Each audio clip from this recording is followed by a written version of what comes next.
Aboard the command deck of the Relentless Dawn, tension gripped the air. Commander Varek stood, seemingly at ease, encased in his matte black combat armor. The hum of the reactor beneath his feet reverberated through his boots, a faint reminder of the immense power housed within the suit. It was a familiar comfort in an otherwise grim situation. Just a few feet away, the other commanders huddled around the central hololithic display. Varek recognized each of them immediately: Terrell of the Critharian Union, Borash of the Calderan Sovereignty, and Ilna of the Arkan Confederacy. They were formidable leaders, each with their own distinct aura of authority and alien pride. Varek respected them as commanders. He had personally witnessed their brilliance on the battlefield. Together, they had outmaneuvered and outwitted countless enemies, their strategies often nothing short of genius. But now, in the face of impending disaster, Varek saw what none of them truly were: soldiers. The emergency lights dimmed, casting the bridge in a crimson hue, and alarms echoed softly. A junior officer finally broke the tense silence. Incoming displacement signature. Class Annihilator. Terrell's cold, calculating gaze on the officer. On screen, now. Despite his usual composure, Varek sensed something in Terrell's demeanor, a subtle hint of anxiety that only a seasoned warrior could detect. Fear had begun to creep in. The hololith flickered, and the image of the enemy vessel appeared. A colossal obsidian dreadnought, bristling with sharp, menacing spires. The sight of it brought to Varek's mind the image of an ancient sea predator, with the ridge of its hull resembling the dorsal fin of a massive, deadly shark. Commander Borash glanced at Terrell, who gave a silent nod of approval. Borash cleared his throat and barked his orders, his voice thin but commanding. "Charge all plasma cannons to maximum." "Cannons charged and ready, sir," an officer responded. "Fire!" A lance of violet energy erupted from the dawn, striking the enemy ship.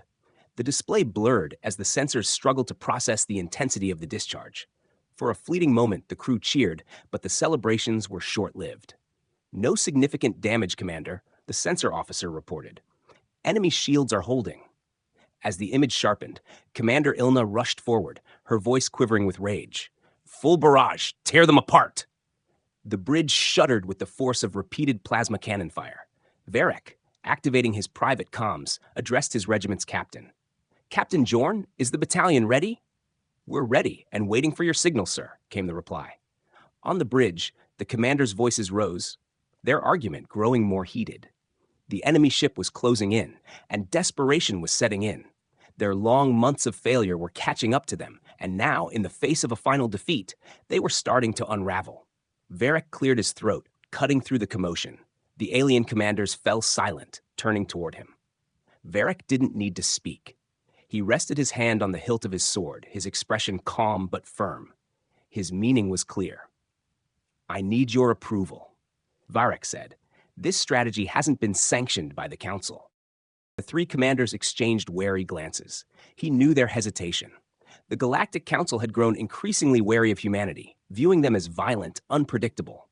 But in this moment, the alien leaders had no other option. Reluctantly, they nodded their consent. Varek smiled as he sealed his helmet, the tension between them thickening. "Jorn," he said over the comms, "initiate the jump."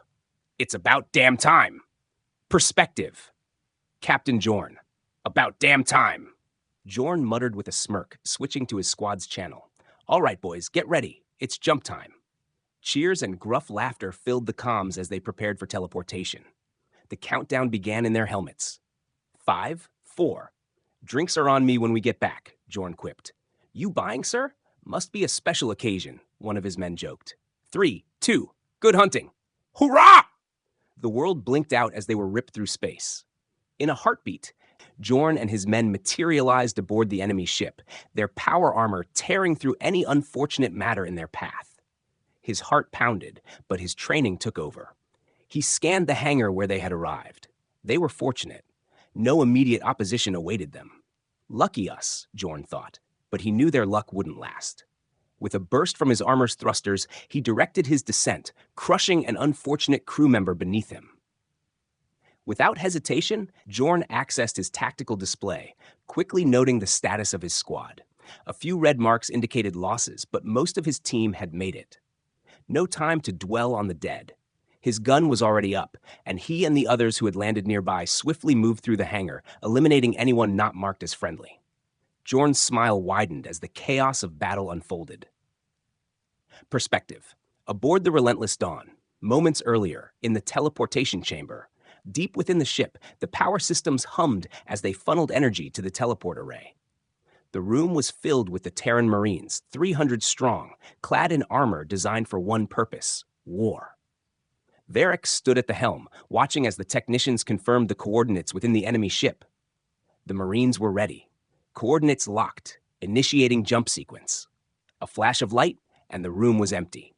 Moments later, a cheer erupted from the technicians. All Marines successfully teleported. On the bridge, the alien commanders stared in disbelief as the enemy dreadnought staggered.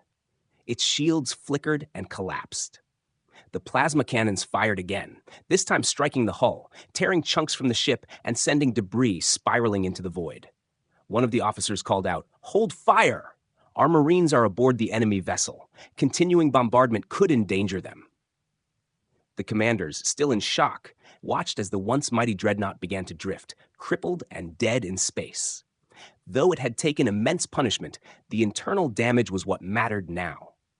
Minutes later, a communications officer received the signal. Message from Commander Varek. Engineering is secured. Shields are destroyed. Engines offline. We've taken the bridge. Enemy commanders are dead or captured. The remaining crew is surrendering. Request reinforcements to secure the vessel. Varek out.